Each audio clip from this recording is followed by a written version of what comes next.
एक बहन थी। शादी के कुछ ही महीनों के बाद उसके पति प्रभु में सो गए। बहुत अपसेट हो गई वो अपने पति की डेथ से। उसके पति का एक्सीडेंट हुआ था। इनका कोई बच्चा नहीं था, लेकिन वो अपने पति के साथ रहती थी और एक दिन उसे पता चला कि उसका पति प्रभु में सो चुका है, उसका एक्सीडेंट हुआ है।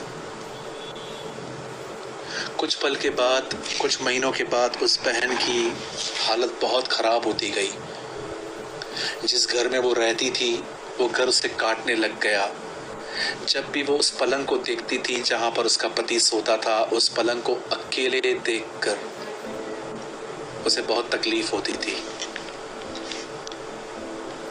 उसी शहर में दो व्यक्ति थे जो परमेश्वर के राज्य का प्रचार करते थे, गॉस्पेल शेयर करते थे।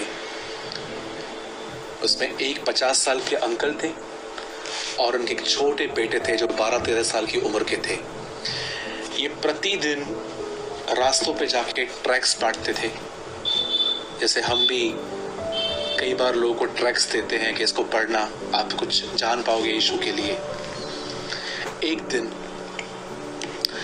जब ये बेटा और उसका डैडी ट्रैक्स बांटने के लिए जा रहे थे, तब उनसे कोई ट्रैक्स नहीं ले रहा था। काफी ट्रैक्स बच गए थे। तब उस छोटे लड़के ने ये डिसाइड किया कि सामने वाली बिल्डिंग में वो घर घर जाके ट्रैक्स को देकर आएगा। इसी बिल्डिंग में वो औरत रहती थी जिसका पति मर चुका था। और उसी दिन, जिस दिन उस बच्चे के अंदर ये विचार आया था कि मैं ट्रैक हर एक के पास बांट के आऊंगा, उसी दिन उस बहन ने डिसाइड किया था कि अकेलेपन में रह रहकर जो उसका दम घुट रहा था वो अपने आप को खत्म कर देगी। और मैं आपको बताना चाहता हूं, जब उस बहन ने फंदा लगाया और जब उस फंदे पर अपने आप को खत्म करने ही वाली थी, उसके रूम पे किसने नॉकिंग की, दरवाजा खटखटाया। उस बहन ने दरवाजा नहीं खोला,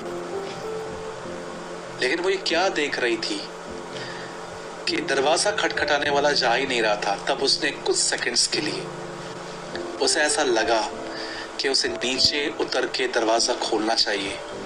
और जैसे वो नीचे उतरी, उसे दरवाजा खोला, एक छोटे बच्चे को उसने देखा। उसने उसको कहा, मैम ये ट्रैक आपके लिए है।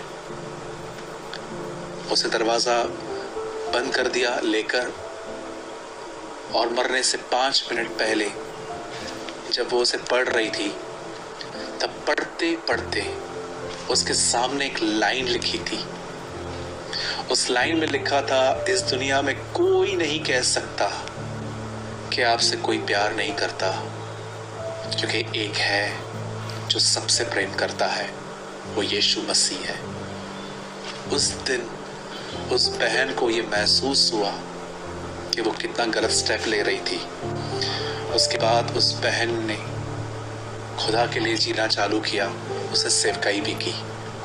मेरे भाइयों, मेरी बहनों, किसने उस बच्चे को उस दिन वहां पर ठहरा के रखा? परमेश्वर ने। मैं आपको बताना चाहता हूं, कई बार जब आपको मरने के ख्याल आते हैं, कौन है जो आपको कहता है ये मत करना? परमेश्वर है जो आपके लिए चाहता है कि आप जिंदा रहो, ताकि उसकी योजना आपकी जिंदगी में पूरी हो। मेरे भाइयों, मेरी बहनों, मैं जानता हूं जब आप ये कहानी सुन रहे थे, इस सत्य घटना को सुन रहे थे, तो आपकी आंखों में जरूर पानी आया होगा, आप रोते होंगे। पर मैं आपको बताना चाहता हूं, यीशु मसीह आपसे प्यार करते हैं। उन्होंने आपको अनाथ नहीं छोड़ा है। उन्होंने अपना पवित्र आत्मा आपके अंदर इसलिए भेजा है ताकि आप हमेशा ये महसूस करते रहें कि आप अनाथ नहीं हैं, आप अकेले नहीं हैं। You are not a orphan. परमेश्वर आपसे प्रेम करते हैं।